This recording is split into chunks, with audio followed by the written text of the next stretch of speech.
tilt this thing down. I mean, to be honest, I had actually a very hard time thinking of good Joel stories that I could tell tonight. I talked to Max a couple weeks ago. He had good stories, but he was using them in his own speech.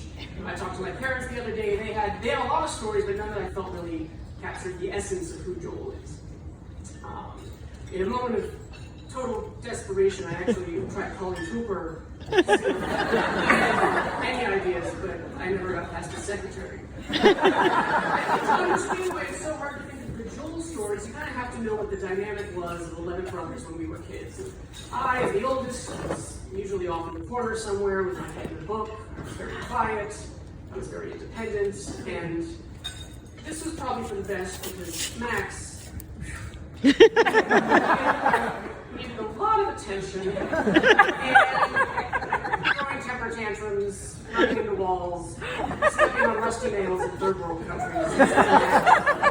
And you really couldn't take your eyes off of him for a second. As for Joel, I think I first met Joel when I was like 12. I said to my parents, one day, why is there this other room attached to Max's bed? They said, that belongs to your younger brother. I said, Max. They said, no, there's another one. He's even younger than Max. His name is Joel. I went in, and sure enough, there he was, sitting in a hammock, picking his nose. I introduced myself. He seemed to know who I was. He was very polite. And we exchanged pleasantries and we went our separate ways. As the years went on, I'd run into Joel from time to time. On a family trip, I might turn to look in the back of the rental van, and there he'd be, gazing quietly out the window, picking his nose. I'd wave and he'd smile back, and I might not see him again for several months. So I went by, I went to college, I moved away, but my parents would give me updates on Joel from time to time. At one point they told me he'd started working as a volunteer firefighter, which sounded really impressive until one day they called and they said, you should watch the news tonight. There was a big house fire in Bethesda, Joel's station was called. He texted us this afternoon, you'll actually be able to see him on the news story about the fire. So I turned in that night, excited to see Joel in action, and sure enough, there was this house with flames pouring out of the doors and windows. Firefighters are rushing in with hoses and axes, and they're running out with babies and puppies. And in the middle of it all is Joel, clad head to toe in his firefighting gear, holding his phone, texting my parents to put their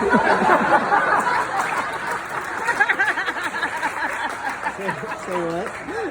Texting us that he was on fire.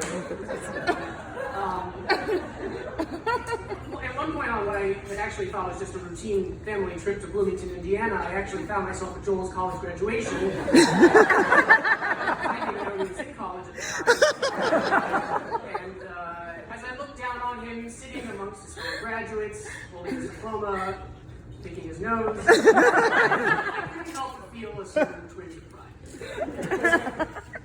What followed was a somewhat prolonged job search, during which Joel learned that when filling out your application to join the police academy, it's best not to mention the night you spent in jail. That's a story probably best reserved for another occasion. Suffice it to say that, much like asking his older brothers to roast him at his own wedding, it was a mistake Joel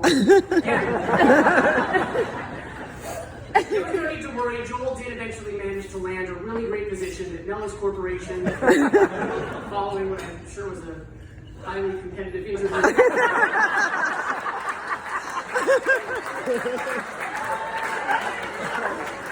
Oh, God. Finally moved out of our parents' house and just gave him a weekly salary.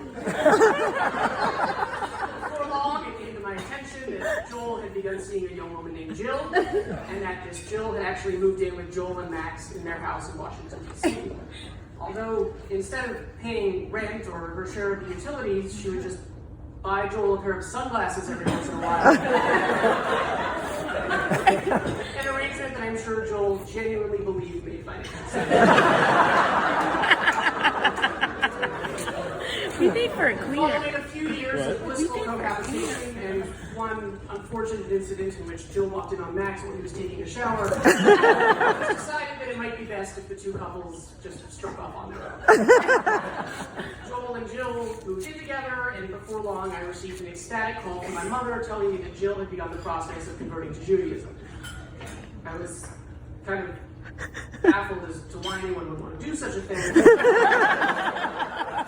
Until I learned that, despite his love of pork and blondes and retail prices, Joel is actually Jewish himself. And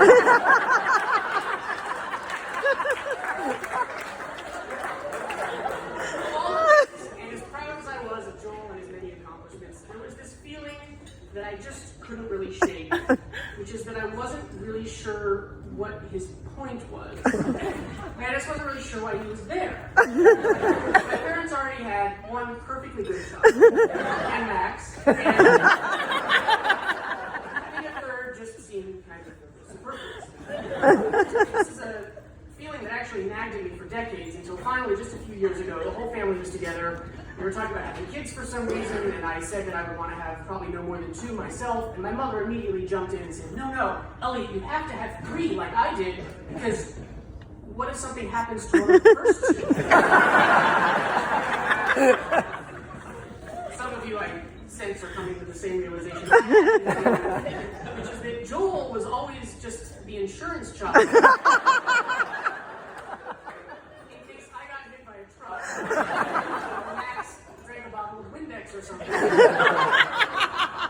latter of which is admittedly still plausible. So I thought maybe I would take this opportunity while we're all here and Joel's surrounded by his family and his friends to just say, Joel, thank you for your service.